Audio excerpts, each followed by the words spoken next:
What's up guys, my name is Robin, welcome to a video, and today we're actually going to be making a new video. Not made a video in like a month or a month and a half or something. I've just had a lot of exam stuff to do, but today we're going to be doing a review of Arrow Season 5. Because I love torturing myself now, don't I? Now, Arrow Season 5 I would say is a lot better than Season 4, but only when you compare it to Season 4. By itself, I don't feel like it's all that good. While yes, the action, villain, cinematography, and writing are generally better, a lot of it doesn't really stand on its own, and it really just feels like it's retreading a lot of old ground. Which can really be shown by the way that the characters progress this season, mainly because stuff is happening to the characters, but no actual story is being told. This can really be shown with Diggle, who's like in the army, and then he's arrested, and then he's not arrested again, then he's arrested again, and he really does nothing the entire season when he is the second build cast member, which is really messed up, and I really don't understand that. Same thing goes for Felicity, who goes through a character arc, kind of, sort of, but then nothing actually comes out of it, and it really feels like she should suffer some ramifications for what she's done, but yeah, nothing actually ends up happening.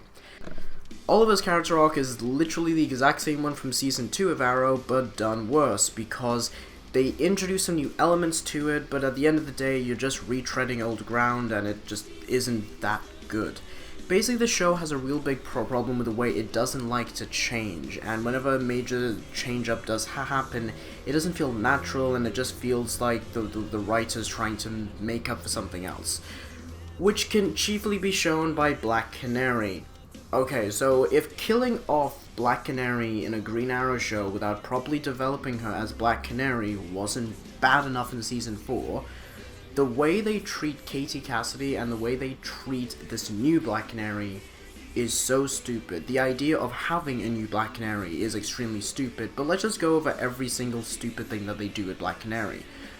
The first thing that they do, which really is annoying, is the way that they have Black Canary come back, or they have Katie Cassidy come back in the mid-season premiere of the series, where when in The Flash, her sonic scream destroyed entire buildings and she beat the Flash in a fight.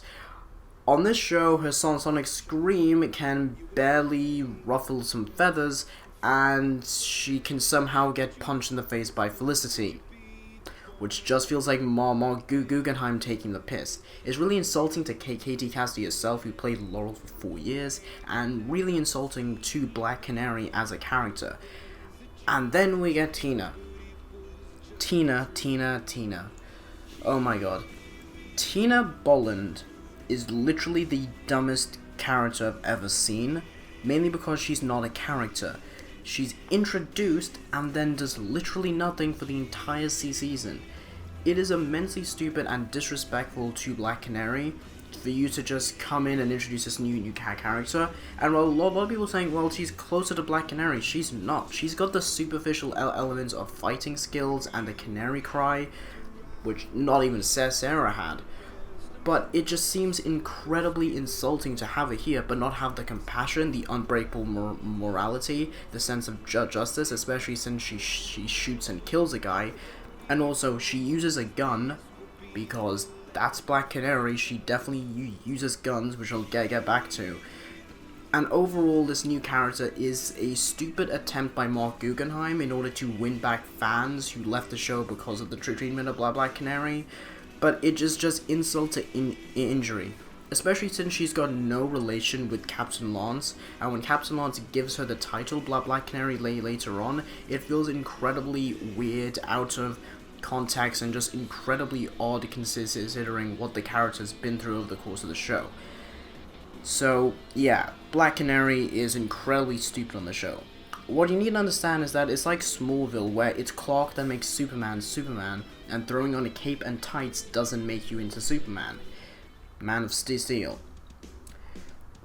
But other than the Black Siren treatment, it spells out something else that's outright confirmed within the show pretty much, which is that it was, is, and never will be a show about Green Arrow, as every single element of the character and its mythos has been removed or otherwise altered in a way which renders those aspects mute.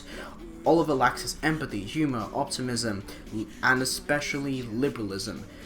Oliver Queen's liberalism is so vital to the character, it is essentially the reason why he does what he does. So by having him pass a pro-gun law in otherwise an episode that was actually very, very good, is so insulting to who he is as a character, it is just messed up. So now let's talk about the main villain of the show, Prometheus. While he's actually quite interesting, he's really cool and brings up this idea that Oliver Queen's vigilante crusade in Season 1 was just an excuse for him to murder people, that Oliver Queen is just a crazy serial killer, which he is. But this is made heavily times more stupider as everyone seems to saintanize Oliver and say that he's not a killer, when he obviously was. There are kill counts available on YouTube. I get that it's more in terms of the mentality of him being a killer and what he is now, but that doesn't erase everything that he did and the lives he took. But this is made even more stupider because Oliver Queen was not a malicious murderer in Season 1, as in Season 1 he gave people second chances and killing wasn't his opening move. This makes the entire Huntress storyline completely stupid if this is how you're going to retcon Oliver as being back in Season 1, which is incredibly stupid. The finale of the show was quite highly praised by critics, but I just honestly don't understand what they're talking about. While seeing Nyssa, Deathstroke, Merlin, Black Siren were fun, they were made very one-note and didn't actually have an actual story in the episode, although I do love the Jericho nod and I really hope we do see him next season. And while I do like the idea of Oliver taking in William when everyone else is dead, this is rendered mute because we know they're not dead. Renee, Dinah, or Titina, whatever the hell her name is, and Felicity have been confirmed for next season, as well as Black Siren, which is cool to see, but considering how they treat the character on the show, it is really insulting to have them do this. And the fact they're going to probably kill off far superior characters such as Nyssa is just insane, and I'm really disappointed about it. Overall, Arrow Season 5 is extremely mediocre. It's just good when compared to last season. The show is especially awful if you are a fan of Green Arrow and Black Canary, but whatever. I gave up the show a long time ago in it being a representation of Green Arrow. But anyways, thank you guys for watching, and I'll see you guys next time, and please tell me what you thought about Arrow Season 5 down below.